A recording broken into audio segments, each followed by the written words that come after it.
Hello everyone, I am Vivek Asthana. I am from the Edge Education. आज इस lesson में हम लोग ट्रायल बैलेंस के बारे में जानेंगे और मैनुअली ट्रायल बैलेंस कैसे फॉर्म होता है उसके बारे में जानेंगे। इससे पहले वाले वीडियो में हम लोगों ने लेजर के बारे में पढ़ा कि लेजर कैसे बनते हैं। आज उन्हीं लेजर को कंपाइल करके हम एक रिपोर्ट बनाते हैं जो ट्रायल बैलेंस कहलाती है। सो हम स्टार्ट करते हैं। ट्रायल बैलेंस के हम लोग सबसे पहले एक डेफिनेशन बेसिकली हम लोग देख लेते हैं। A trial balance is a bookkeeping worksheet in which all the balances of all ledgers are compiled into debit and credit account column total that are equal। हम लोग कह सकते हैं कि जो हमने लेजर्स बनाए थे जो उसको कंपाइल करते हैं। अगर हमारा जैसे मान लीजिए कैश का लेजर है तो कैश का अगर क्लोजिंग बैलेंस डेबिट साइड में है क्रेडिट साइड में है, तो अगर डेबिट साइड में है तो हम रिफ्लेक्ट करके लाते हैं अपने ट्रायल बैलेंस में और डेबिट साइड में रखते हैं। जो क्रेडिट साइड में अकाउंट अमाउंट है उसको हम क्रेडिट साइड में रखते हैं। और जब हम ट्रायल बैलेंस बनाते हैं तो हमारा डेबिट साइड हमारे क्रेडिट साइड के इक्वल आता है। Our company prepares a trial balance periodically, usually at the end of every reporting period. The general purpose of producing trial balance is to ensure that the entries in a company's bookkeeping systems are mathematically correct. जो कंपनियां हैं वो अपना trial balance basically एक निश्चित time period होता है उसमें बनाती हैं। मान लीजिए कि आप 3rd मंथ पे कोई रिपोर्ट बना रहे हैं या 6th मंथ पे, या फिर हम फाइनेंशियल ईयर के अकॉर्डिंग बना रहे हैं 1 साल पे। हमारा जो मेन पर्पस होता है ट्रायल बैलेंस बनाने का वो ये होता है कि जो हमने अपने बुक्स में एंट्रीज करी है वो करेक्ट है, मैथमेटिकली वो करेक्ट है या नहीं है।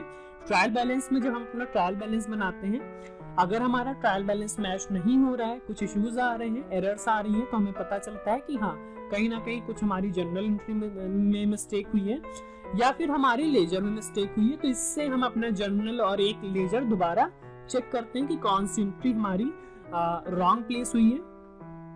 इससे पहले वीडियो में हम लोगों ने लेजर बनाना सीखा था। उन्हीं लेजर का जो अमाउंट है वही हम लोग ट्रायल बैलेंस में रिफ्लेक्ट करते हैं। जैसे कि यहाँ पे आप देख सकते हैं कि हम लोगों ने बैंक चार्जेस के बनाए थे, आशीष एंड ब्रदर जो हमारे संडे डेटर्स थे उनके बनाए थे, एडवर्टाइजमेंट्स के बनाए थे, कैरिज के बनाए थे, सेल्स का, मशीनरी का, furniture, computer, commission receive, purchase का बनाया था, कैपिटल अकाउंट का, बैंक का, और मैंने कैश का बनाया था। तो ये हमारे टोटल कम से कम 8 से 10 हमारे लेजर थे। यही जो लेजर्स हैं इन्हीं को हम उठा के ट्रायल बैलेंस में रिफ्लेक्ट करते हैं। जैसे कि हम सबसे पहले अपना कैश का लेजर देख लेते हैं। जैसे कि आप यहाँ पे देख रहे हैं कि हमारा जो कैश अकाउंट है, कैश में जो हमारा अमाउंट आया है वो 20,50,000 हमारा डेबिट साइड में आया है। तो ट्रायल बैलेंस में हम इसको डेबिट साइड में रखेंगे और डेबिट साइड में हमारा ट्रायल बैलेंस रखेंगे। इसी तरह से हमारे जितने भी होंगे। हमारा कुछ ट्रायल बैलेंस का फॉर्मेट ऐसे होता है कि जैसे मान लीजिए कि जैसे मैंने आपको बताया कि यहाँ पे हमारा नेम ऑफ अ बिजनेस लिखा रहेगा, ट्रायल बैलेंस और किस डेट तक है वो लिखा रहेगा। यहाँ पे पर्टिकुलर्स में हमारे जितने भी लेजर्स हैं उनके नाम रहेंगे। LF होता है हमारा लेजर फोलियो, जिसमें हम जिस लेजर पे हमारा जो भी नंबर्स होता है वहां से वो नंबर उठा के। डेबिट बैलेंस में हमारा डेबिट बैलेंस, क्रेडिट बैलेंस में हमारा क्रेडिट, दोनों का इक्वल करेंगे तो ये दोनों हमारे टोटल करेंगे तो दोनों हमारे इक्वल्स आएंगे। ये हमारा ट्रायल बैलेंस का फॉर्मेट होता है। जैसे आप यहाँ पे देख सकते हैं ट्रायल बैलेंस एज ऑन 31 मार्च 2023। यहाँ पे मैंने ये फॉर्मेट ऑलरेडी बना रखा है। यहाँ पे पर्टिकुलर्स में हम लोग लेजर्स के नाम लिखते हैं जो रिफ्लेक्ट होके आएंगे। LF में हम लोग लेजर फोलियो नंबर्स लिखते हैं। डेबिट साइड में डेबिट जो अमाउंट है, क्रेडिट साइड में क्रेडिट। जैसे मैंने इससे पहले देखा कि हमारा कैपिटल अकाउंट था, तो हम एक बार कैपिटल अकाउंट पीछे जाके चेक कर लेते हैं कि कैपिटल अकाउंट में हमारी एंट्री कहाँ पे किस साइड में जा रहा है। उस हिसाब से हम अपने सारे लेजर्स को कैलकुलेट करेंगे। जैसे हमारा यहाँ पे ये कैश का था, कैश के बाद बैंक का था, ये हमारा कैपिटल है। कैपिटल में आप देखेंगे क्लोजिंग बैलेंस हमारा क्रेडिट सेक्शन में जा रहा है। तो हमें जो अपना ट्रायल बैलेंस बनाना है उसमें भी हमें अपना कैपिटल अकाउंट, यहाँ पे मैंने कैपिटल अकाउंट लिया और ये हमारा क्रेडिट सेक्शन में गया। इसी तरीके से हमने जो भी लेजर बनाए हैं उनका अमाउंट हम लोग लिखते जाते हैं। जैसे कि मान लीजिए कि हमने कंप्यूटर अकाउंट बनाया तो कंप्यूटर अकाउंट हमारा जैसे कि फिक्स एसेट्स था तो उसका अमाउंट हमारा डेबिट सेक्शन में था, हमने डेबिट सेक्शन में 30,000 रुपीज लिखा।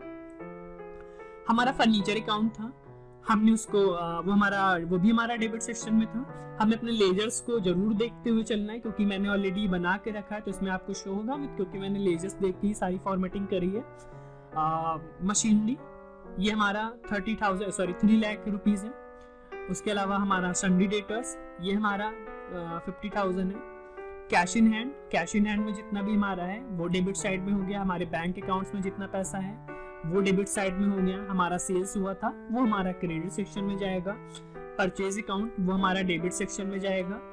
कैरेज अकाउंट वो भी हमारा डेबिट सेक्शन में जाएगा। कमीशन रिसीव्ड वो भी हमारा क्रेडिट सेक्शन में जाएगा क्योंकि हमें कमीशन रिसीव्ड हुआ है। एडवर्टाइजमेंट एक्सपेंस वो हमारा डेबिट सेक्शन में जाएगा। बैंक चार्जेस वो हमारा डेबिट सेक्शन में जाएगा। अब हम यहाँ पे देखेंगे, इनका टोटल करते हैं, इधर का टोटल करते हैं। अगर ये दोनों टोटल आपस में इक्वल आ रहे होते हैं तो इसका मतलब कि हमारा जो ट्रायल बैलेंस है वो सही बना है। हमारी जो पोस्टिंग हुई है लेजर्स में एंट्रीज की वो भी सही है और हमारी जनरल एंट्रीज भी सही है। तो हम इसका ग्रैंड टोटल करते हैं। इधर का हम जब सारा अमाउंट करेंगे तो ये हमारा 27,60,000 रुपए के आसपास आता है। 27,60,000 रुपए ही आता है। इधर हम करेंगे तो 20 लाख ये हो गया, 7,50,000 रुपए हमारा ये हो गया और 10,000 रुपए हमारा ये हो गया। तो ये भी हमारा 27,60,000 रुपए हो गया। तो कहने का मतलब ये है कि हमारा जो भी हमारा ट्रायल बैलेंस है वो दोनों साइड आपस में बराबर आ रही है। तो हमारा ट्रायल बैलेंस पूरी तरह से मैच है। तो ऐसे ही हमारे ट्रायल बैलेंस बनते हैं। आपको सबसे पहले अपने लेजर्स जो मैंने पुराने वीडियो में बनाए थे उसको देखिए। वहां से आपका क्लोजिंग बैलेंस जिस साइड में आया है आप उस साइड को रखिए। यहाँ पे ट्रायल बैलेंस में उसको रिफ्लेक्ट करिए और उसको चेक करिए। अगर कहीं पे कुछ एरर आ रहा है तो आप अपना लेजर एक बार फिर से चेक करिए और उस लेजर में आप लेजर फोलियो नंबर से आप अपना जर्नल फोलियो नंबर से आप अपनी जर्नल की एंट्रीज चेक करिए, कहीं हमारी कोई जर्नल की एंट्रीज तो नहीं गलत है। उसके बाद आप अपना फिर से ट्रायल बैलेंस बनाइए, वो जरूर से जरूर मैच करेगा। ठीक है, तो आज हम लोगों ने ये ट्रायल बैलेंस बनाना सीखा है। ये हमारा मैनुअली भी बनता है। जब हम टैली प्राइम पे एंट्री कर रहे होते हैं तो ट्रायल बैलेंस ऑटोमेटिकली हमारा टैली प्राइम सॉफ्टवेयर पे बन जाता है। वहां से हम लोग अपना ट्रायल बैलेंस चेक कर सकते हैं। वहां पे भी कुछ इसी फॉर्मेट में बनता है कि हमारा एक तरफ पर्टिकुलर्स रहता है, डेबिट क्रेडिट रहता है, कुछ हमारा लेआउट थोड़ा सा चेंज रहता है, लेकिन ऐसे ही रहता है हमारा trial balance. Profit and loss statements refer to a financial statement that summarizes the revenues, costs and expenses incurred during a specified period, usually a quarter or a fiscal year. हम लोग कह सकते हैं कि जो हमारा प्रॉफिट एंड लॉस होता है या स्टेटमेंट, जो प्रॉफिट लॉस की स्टेटमेंट होती है वो एक रिफर करती है जो हमारे फाइनेंशियल स्टेटमेंट को समराइज करती है, हमारे रेवेन्यूज को बताती है, हमारी जो कॉस्ट लगी है, जो हमारे एक्सपेंसेस होते हैं वो जो एक स्पेसिफाइड पीरियड में होते हैं। जैसे कि आपका मंथली हो रहा है, आप मंथली अगर प्रॉफिट लॉस बना रहे हैं, क्वार्टरली बना रहे हैं, हाफ ईयरली बना रहे हैं या फिर फिजिकल ईयर मतलब एक फाइनेंशियल ईयर के अकॉर्डिंग बना रहे हैं, तो वहां पे हम कंपनी की पोजीशन को जान पाते हैं कि अगर हम प्रॉफिट में हैं कि हम प्रॉफिट में हैं या फिर हम लॉस में हैं। अगर हम प्रॉफिट में हैं तो और क्या ऐसे स्ट्रेटजी अपनाए जाएं कि हम और अपने बिजनेस को और अच्छे से ग्रोथ कर सकें। अगर हम लॉस में हैं, लॉस में चल रहे हैं, तो हम ऐसी क्या स्ट्रेटजी अपनाएं कि हम अपने बिजनेस को प्रॉफिट में ला सकते हैं और अच्छे से रन कर सकते हैं। तो बेसिकली हम लोग प्रॉफिट एंड लॉस स्टेटमेंट का यूज अपनी फाइनेंशियल पोजीशन जानने के लिए करते हैं। प्रॉफिट लॉस हम लोग मैनुअली भी बनाते हैं। हम जब जिस भी सॉफ्टवेयर का हम लोग यूज कर रहे होते हैं तो उस पर भी प्रॉफिट लॉस हमारा बनता है। टैली प्राइम में अगर आप टैली प्राइम में वाउचर्स एंट्रीज कर रहे हैं तो आपका प्रॉफिट एंड लॉस आपका ऑटोमेटिकली कैलकुलेट होता रहता है। आप प्रॉफिट एंड लॉस सेक्शन में जा करके अपना प्रॉफिट या फिर आपका लॉस है आप वहां से चेक कर सकते हैं। These records provide information about company's ability or inability to generate profit by increasing revenue, reducing cost or both. मैंने जैसे आपको बताया कि इससे हम लोग ये इंफॉर्मेशन जान पाते हैं कि जो हमारी कंपनी की एबिलिटी के बारे में, इनएबिलिटी के बारे में कि वो प्रॉफिट को जनरेट कर पा रही है या कितना जनरेट कर पा रही है, अपने रेवेन्यू को इंक्रीज कर पा रही है, अपने कॉस्ट को रिड्यूस कर पा रही है, बोथ वाइस वर्सा जो भी हो रहा है। तो हमें बेसिकली यही पता चलता है। PL statements are often presented on a cash or accrual basis. Companies, managers and investor use PL statement to analyze the financial health of a company.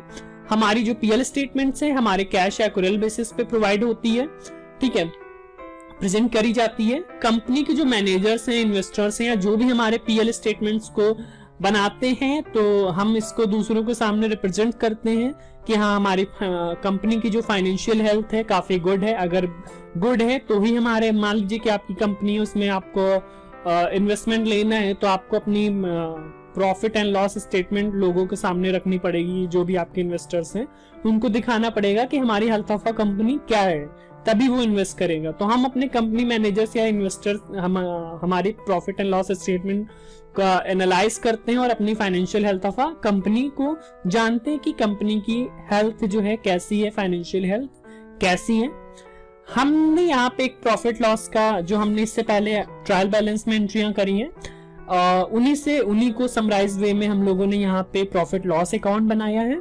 उन्हीं एंट्रियों का जो मैंने पहले जर्नल एंट्री करी थी, उन्हीं से मैंने ट्रायल बैलेंस बनाया, उन्हीं से मैंने लेजर भी बनाया था, उन्हीं एंट्रियों का मैंने यहाँ पे प्रॉफिट लॉस अकाउंट बनाया है। तो प्रॉफिट लॉस अकाउंट में आपका यहाँ पे आपका जो हेड रहेगा प्रॉफिट लॉस अकाउंट रहता है।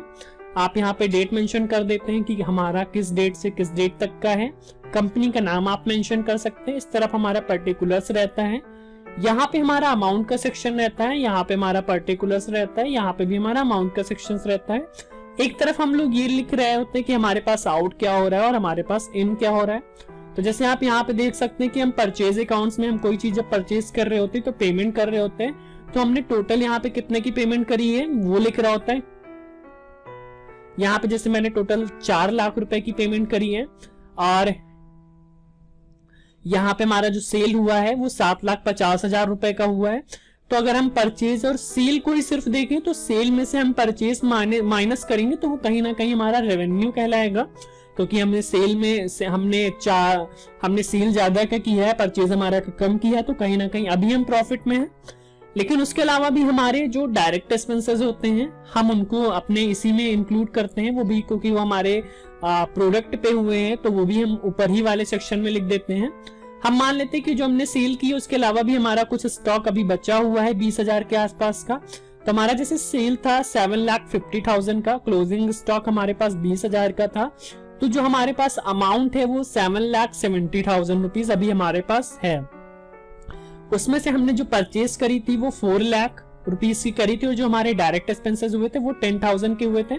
तो कहीं ना कहीं हमारा 4,10,000 का हमारा परचेज और डायरेक्ट एक्सपेंस को माइनस करेंगे। लेकिन कहीं ना उसमें हम अपना इनडायरेक्ट एक्सपेंस भी कैलकुलेट करेंगे, जो हमारे कंपनी के प्रोडक्ट है उनको रन करने के लिए जो खर्चे हुए थे। तो यहाँ पे ये हमारे टोटल 25,000 के हुए थे। तो पहले हम परचेज में डायरेक्ट एक्सपेंस भी इंक्लूड करेंगे, इनडायरेक्ट एक्सपेंस इंक्लूड करेंगे। हमारा जो ग्रॉस प्रॉफिट हमारा जो हमने पहले यहाँ पे इसमें से इन दोनों को प्लस किया 77,000 आया और ये 40,10,000 रुपए हुआ। इसमें से इसको माइनस किया तो हमारा जो ग्रॉस प्रॉफिट आया वो हमारा आया ये 3,60,000। आप इसको प्लस माइनस करके देख सकते हैं। लेकिन उसमें भी जब हमारा ये 3,60,000 रुपीज आ गया, ये हमारा ग्रॉस प्रॉफिट है अभी। तो इस ग्रॉस प्रॉफिट में से हम लोग क्या करेंगे, इस ग्रॉस प्रॉफिट में हम लोग अपना जो हमारा इनडायरेक्ट इनकम हुआ है वो हमारी इनकम है, हम उसको प्लस कर लेते हैं। हमने इनडायरेक्ट इनकम को प्लस किया और उसके बाद हमने इसको माइनस कर दिया इनडायरेक्ट एक्सपेंस को। तो हमारी जितने भी ग्रॉस प्रॉफिट में इनडायरेक्ट इनकम को हमने प्लस किया और इनडायरेक्ट एक्सपेंस को माइनस किया, तो हमारा जो नेट प्रॉफिट आया वो 3,45,000 का आया। तो ऐसे ही हम अपनी फाइनेंशियल रिपोर्ट जो है प्रॉफिट लॉस की वो बनाते हैं। अगर आपके पास यहाँ पे डायरेक्ट इनकम हो रही थी तो आप यहाँ पे लिख सकते थे, या डायरेक्ट एक्सपेंस था और हो रहे होते आप यहाँ पे लिख सकते हैं, डायरेक्ट एक्सपेंस है आप यहाँ लिख सकते हैं। या फिर पीएल बनाने के कुछ और भी रूल्स एंड रेगुलेशंस रहते हैं कि आप सारे एक्सपेंसेस को एक साथ लिखिए। हम आपको एक शॉर्ट मेथड में बताना चाहते हैं। आप अपना सबसे पहले रेवेन्यू निकाल लीजिए, परचेज सेल्स माइनस परचेज करके। रेवेन्यू में से आपको जितना भी एक्सपेंसेस हुआ है वो माइनस कर दीजिए, देन आपका प्रॉफिट निकल आएगा। तो बेसिकली हम लोग प्रॉफिट ऐसे ही कैलकुलेट करते हैं कि हमारा sell minus purchase minus expenses. अगर हमें कहीं इनकम है तो हम इसको इनकम को अपना डायरेक्ट इनकम जो भी हमारी या फिर इनडायरेक्ट इनकम है हम उसको प्लस कर देंगे। जैसे कि मान लीजिए कि हमारा सेल यहाँ पे 7,50,000 है, परचेज 4 लाख है, तो इसमें से माइनस किया तो हमारा 3,50,000 के आसपास 3,50,000 आएगा। और अगर उसके अलावा यहाँ पे हमारी इनडायरेक्ट इनकम कुछ हो रही 10,000 की, तो वो भी हमारा उसमें प्रॉफिट वो हमारा जुड़ जाएगा, तो हमारा वहाँ पे 3,60,000 हो जाएगा। उसके अलावा अगर हमें यहाँ पे हमारे जितने भी एक्सपेंसेस हैं उनको माइनस कर देंगे तो हमारा प्रॉफिट लॉस की एक्चुअल रिपोर्ट आ जाएगी। तो अगर हम प्रॉफिट लॉस फॉर्मूले के अकॉर्डिंग कैलकुलेट करें तो हम अपने प्रॉफिट लॉस में सेल्स माइनस परचेज पहले कर देंगे, जो अमाउंट आएगा वो हमारा रेवेन्यू कहलाएगा। रेवेन्यू में से हम एक्सपेंसेस को माइनस करेंगे और इनडायरेक्ट इनकम को हम उसमें प्लस करेंगे। तो एक्सपेंसेस माइनस करेंगे और इनडायरेक्ट इनकम को प्लस करेंगे तो हमारा नेट प्रॉफिट आ जाएगा। यहाँ पे मैंने कुछ उसको बनाने का मेथड दिया है, आप इसको चेक कर सकते हैं और इसको माइनस करेंगे तो आपको ये आ जाएगा। जैसे कि मैंने इन दोनों को प्लस करके ये किया था, इन दोनों को माइनस किया तो ये मेरा ये ग्रॉस प्रॉफिट आया था। फिर इस ग्रॉस प्रॉफिट में मैंने इसको ये जोड़ा, अपना इनडायरेक्ट इनकम को जोड़ा था। इनडायरेक्ट इनकम को जोड़ने के बाद मैंने ये वाला इनडायरेक्ट एक्सपेंस माइनस किया तो जो हमारा नेट प्रॉफिट आया था वो ये आया था। और फिर मैंने इस मेथड से इसको दोनों को टोटल को आपस में बैलेंस शीट किया, क्योंकि जो भी हमारा प्रॉफिट लॉस होते हैं सबके कुछ हमारे मैनुअल्स के रूल्स होते हैं कि ग्रॉस प्रॉफिट बैकग्राउंड फॉरवर्ड करके लाया जाता है, कैरी डाउन किया जाता है। तो वो करके मैंने यहाँ पे आपको ये टोटल में दिखाया कि हमारा जो टोटल है वो 3,70,000 का हमें प्रॉफिट हो रहा है। तो ये हमारा प्रॉफिट एंड लॉस की स्टेटमेंट थी। आगे बढ़ते हैं, बैलेंस शीट के बारे में हम लोग जानते हैं। बैलेंस शीट देखिए एक ऐसा शीट होता है, एक ऐसी फाइनेंशियल स्टेटमेंट होती है जिसमें हम लोग अपने एसेट्स और लायबिलिटीज को इंक्लूड करते हैं और जिससे ये पता चलता है कि हमारे पास इस समय कितना एसेट्स अवेलेबल है और हमारी लायबिलिटीज क्या हैं उस specific point of a time पे। वो जो भी जिस भी ईयर में हम लोग कैलकुलेट कर रहे हैं, जो भी हमारा फिस्कल ईयर है, मंथली भी या फिर हमारा 6 मंथली, क्वार्टरली या जैसे भी। तो यहाँ पे देखिए बैलेंस शीट का एक डेफिनेशन लिखा हुआ है। A balance sheet is a financial statement that contains detail of a company's assets और liabilities at a specific point in time. हमारी जो बैलेंस शीट है वो कंपनी के जो जितने भी एसेट्स होते हैं और लायबिलिटीज होते हैं उसको कंटेन करती है। The balance sheet is one of the 3 fundamental financial statement and is key to both financial modelling and accounting. देखिए बैलेंस शीट जो होता है एक बहुत ही इंपॉर्टेंट रिपोर्ट होती है जिससे कहीं ना कहीं हम लोग ये जान पाते हैं कि हमारा बिजनेस का कंडीशन कैसा है। फाइनेंशियल स्टेटमेंट्स को हम लोग अपने अच्छे से जान पाते हैं। The balance sheet display the company's total assets and how the assets are financed either through debt or equity. It can also refer to as a statement of a net worth or a statement of a financial position. जो हमारी balance sheet है उसमें हमारी company की जितनी भी assets हैं वो टोटल एसेट्स हैं वो उसमें दिखाई देती हैं। उसमें हमारी जो हम डेप्ट हो रहे हैं या इक्विटी किसी ने लगाई है, जैसे कि जो इक्विटी क्या होती है, यहाँ पे मैंने इक्विटी का भी डेफिनेशन लिखा है। Equity represent the shareholders stake in the company identify on a company's balance sheet. जो हमारे शेयर होल्डर्स होते हैं उनके जो शेयर्स कंपनी में लगते हैं वो भी हमारा बैलेंस शीट में रिफ्लेक्ट करता है। अगर कोई शेयर होल्डर है जिसने हमारे इसमें इन्वेस्ट किया है, अपने शेयर्स लगाए हैं, तो वो भी हमारे इसमें दिखता है। तो वो भी कहीं ना कहीं हमारा बैलेंस शीट में एक इम्पॉर्टेंट पॉइंट हो जाता है इक्विटी को लिखना, कि हाँ उससे हमें अपने बिजनेस की पूरी फाइनेंशियल पोजीशंस के बारे में पता चलता है। हमारे पास एसेट्स 2-3 तरह के होते हैं, जैसे मैं पिछले वीडियोस में एक्सप्लेन कर चुका हूँ। फिक्स एसेट्स, करंट एसेट्स और भी होते हैं 1-2। तो जैसे मैंने अपनी कंपनी की बैलेंस शीट बनाई है जिसमें मैंने वहां पे सारी चीजें मेंशन करी हैं। आप ये बैलेंस शीट देखिए। बैलेंस शीट में हमारा इधर का कॉलम जो होता है लायबिलिटीज का होता है और इधर का एसेट्स का होता है और ये अमाउंट का कॉलम होता है। मैंने इस अमाउंट को कुछ ब्रेक डाउन करने के लिए 2 कॉलम्स में रख लिया था। जैसे कि हमने बताया कि हमारे पास जितना भी कैपिटल था तो कैपिटल अकाउंट हमारा कैपिटल अकाउंट के थ्रू आया 20 लाख रुपए हैं, ठीक है। हमारा जैसे प्रॉफिट एंड लॉस था लास्ट अकाउंट में जो हमारा पीएल से मैंने यहाँ से रिफ्लेक्ट किया है, तो ये हमारा प्रॉफिट लॉस हुआ था, ठीक है। देखिए हमारा जो फिक्स एसेट्स था, फिक्स एसेट्स में हमारे पास क्या क्या था। हमारा कंप्यूटर अकाउंट था, फर्नीचर अकाउंट था, मशीनरीज अकाउंट था, उसका जो टोटल मैंने किया, ठीक है।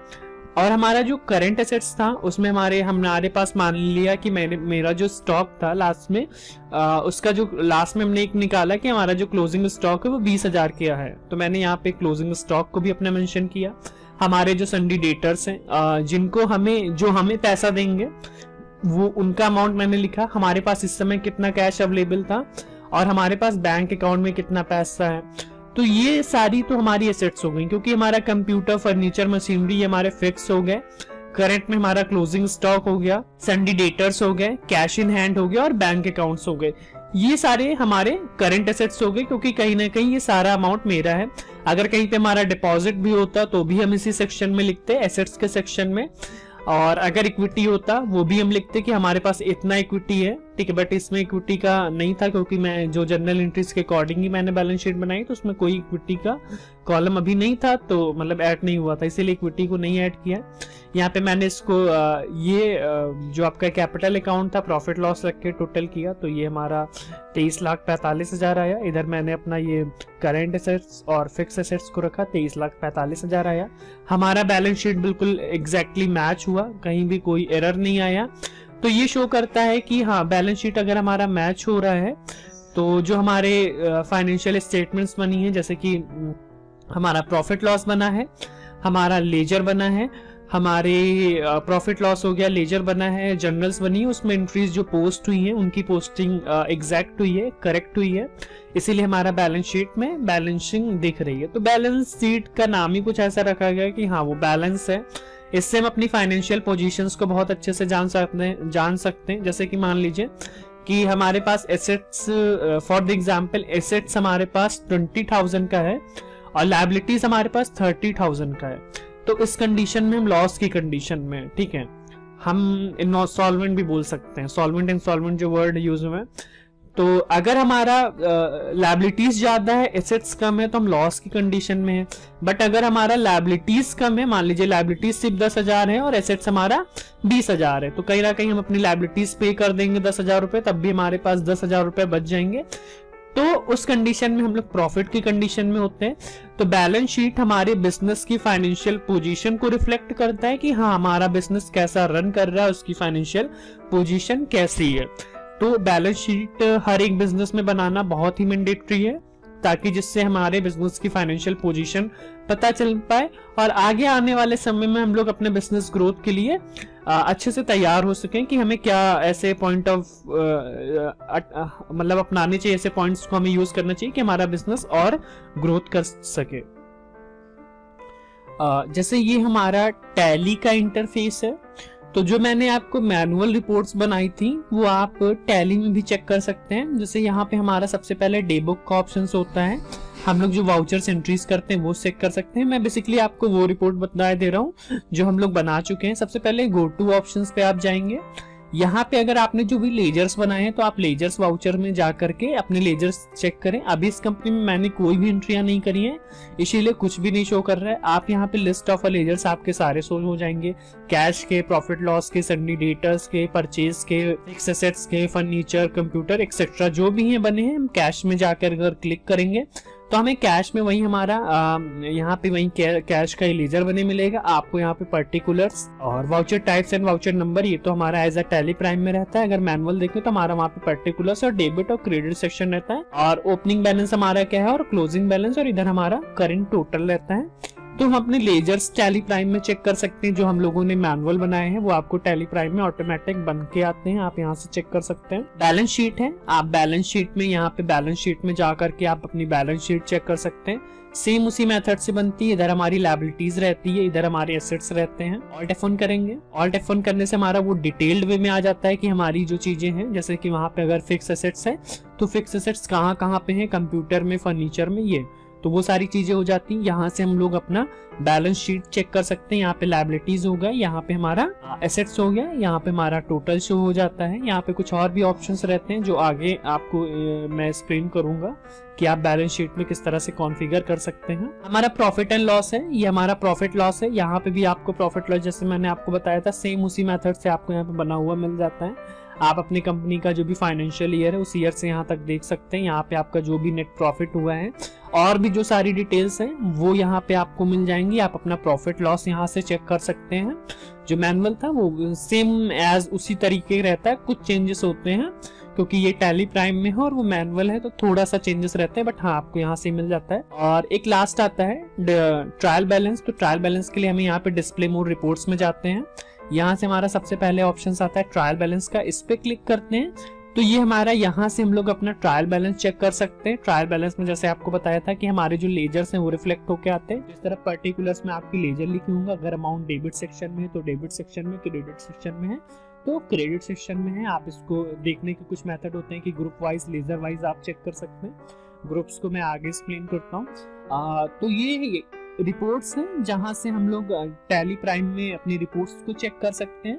मैंने आपको ट्रायल बैलेंस बताया, यहाँ से हम अपना बैलेंस शीट, प्रॉफिट लॉस और अपना डे बुक चेक कर सकते हैं। तो बेसिकली ये कुछ रिपोर्ट्स हैं जो हम अपने टैली प्राइम में चेक कर सकते हैं। नेक्स्ट वीडियो में हम लोग इसी के बारे में थोड़ा और डिटेल्ड वे में पढ़ेंगे।